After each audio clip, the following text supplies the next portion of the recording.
McDonald's दुनिया के सबसे फेमस फास्ट फूड रेस्टोरेंट्स में से एक है। वहाँ का खाना ज़्यादा हेल्दी तो नहीं होता, हाँ मगर कन्वीनियंट बहुत होता है, क्योंकि मैकडॉनल्ड्स की सर्विस 24 आवर्स ओपन रहती है। यानी आप कभी भी जाके रात के या दिन के किसी भी वक्त कुछ भी ऑर्डर कर सकते हैं। मगर कभी कभार देखने में इतनी फ्रेंडली दिखने वाली जगहों पर भी ऐसे अजीबोगरीब वाक़यात हो जाते हैं जिन्हें आप चाह के भी अपने दिल से नहीं निकाल सकते। ऐसा ही एक दिल दहला देने वाला वाक़या मेरे साथ पेश आया उस वक्त जब मैं 17 साल का था। ये 3 साल पुरानी बात है। उन दिनों मुझे जॉब की बहुत सख्त ज़रूरत थी, क्योंकि मुझे अपनी पढ़ाई पूरी करने के लिए फ़ीस के पैसे इकट्ठे करने थे। बड़ी मुश्किल से मुझे मैकडॉनल्ड्स में जॉब मिली। अपने बॉस को खुश करने के लिए मैं किसी भी टाइम नाइट शिफ्ट या मॉर्निंग शिफ्ट कितने भी घंटे काम करने के लिए रेडी था। मैकडॉनल्ड्स में काम करते करते मुझे 3 महीने हो चुके थे, पर अभी तक मैं सिर्फ मॉर्निंग शिफ्ट्स में ही काम करता था। फिर एक दिन मेरे बॉस ने मुझे अपने कमरे में बुला के कहा, क्योंकि मुझे मैकडॉनल्ड्स में काम करते हुए अब काफ़ी एक्सपीरियंस हो गया है, इसलिए मैं अब नाइट शिफ्ट्स के लिए रेडी हूँ। मेरे बॉस ने मुझसे ये भी कहा कि नाइट शिफ्ट्स में यहाँ काफ़ी खामोशी होती है, मुझे इससे कोई प्रॉब्लम तो नहीं होगी। मैंने कहा नहीं, मुझे कोई प्रॉब्लम नहीं है। मेरे बॉस ने मुझसे कहा कि नेक्स्ट सैटरडे से मेरी पहली नाइट शिफ्ट स्टार्ट होगी, रात 12 बजे से सुबह के 5 बजे तक। मैं सैटरडे को ठीक 12 बजे मैकडॉनल्ड्स पहुंच गया। मेरे मैनेजर ने मुझे सारा काम समझाया। मुझे केचप, मेयोनीज और बारबेक्यू सॉस के बॉक्सेस फिल करने थे, फ्लोर साफ़ करना था और कस्टमर्स की टेबल साफ़ करनी थी।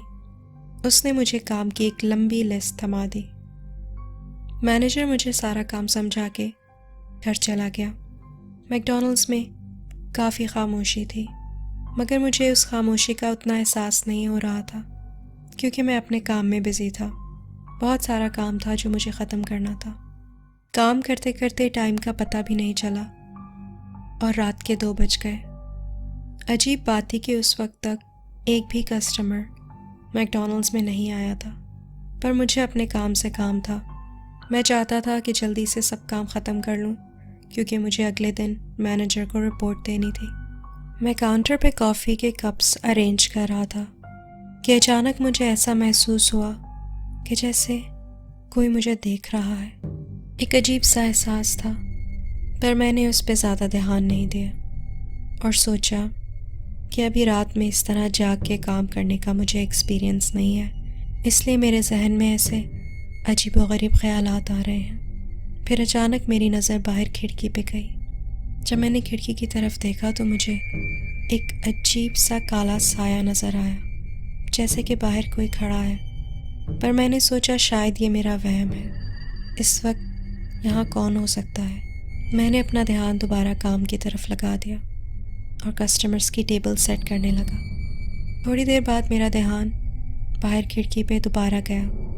अब मुझे ऐसा लगा कि वो साया पहले से थोड़ा करीब आ चुका है, पर मैंने अपने आप को एहसास दिलाया कि ये सिर्फ मेरा वहम है, ऐसा कुछ नहीं हो रहा, ये सब नींद और थकन की वजह से हो रहा है।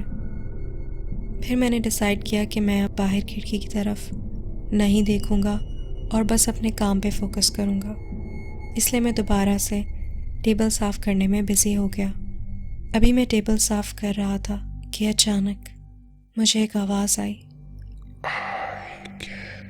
See you. I can see you. एकदम से मैंने खिड़की की तरफ मुड़ के देखा तो ये देख के मेरे होश उड़ गए कि एक अजीब सी चीज़ जिसकी आंखें एकदम लाल थी मेरी तरफ घूर रही थी।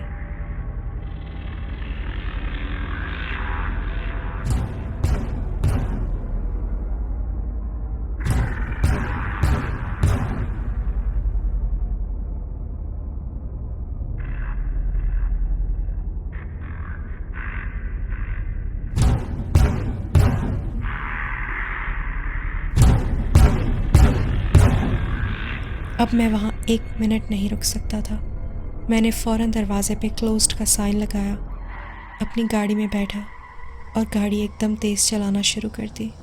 मैंने अपने मैनेजर को फ़ोन लगाया कि तबीयत ख़राब होने की वजह से मैं जल्दी घर जा रहा हूँ। मेरे मैनेजर ने कहा ठीक है, मैं घर जा सकता हूँ। मैं अपने मैनेजर को ये बताना नहीं चाहता था कि उस रात मेरे साथ क्या हुआ, क्योंकि मुझे नहीं लगता था कि वो मेरी बात का यकीन करेंगे। किसी भी तरह मैं गाड़ी चला के घर पहुँचा। घर पहुँचते ही मुझे सुकून और सेफ्टी का एहसास हुआ। उसी वक्त मैंने डिसाइड कर लिया था कि आज के बाद मैं मैकडॉनल्ड्स में नाइट शिफ्ट कभी नहीं करूँगा, चाहे मुझे दूसरी जॉब ही क्यों ना ढूंढनी पड़े।